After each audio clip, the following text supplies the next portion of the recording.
Amboi, kau main marah sangat follower aku ni. Okay. Kita jalan, kita spray.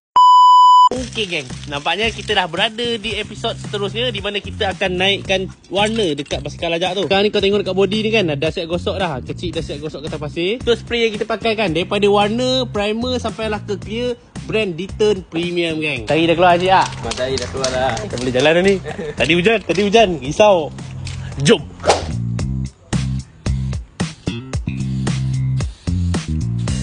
Untuk first layer ni kita naikkan primer grey dulu. Okay, primer dah kering. Sekarang ni nak naikkan metallic silver pula.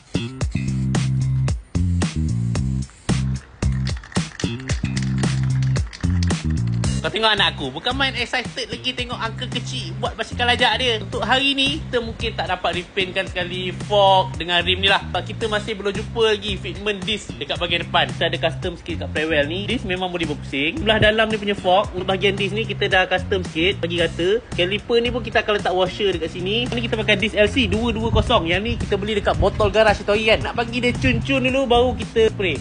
Kita gunakan Detern Pink. Yeah. Bismillahirrahmanirrahim.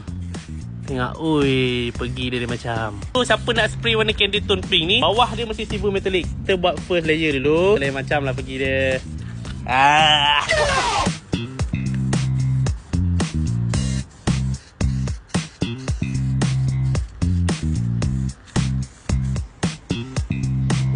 Cantik tak warna pink dia?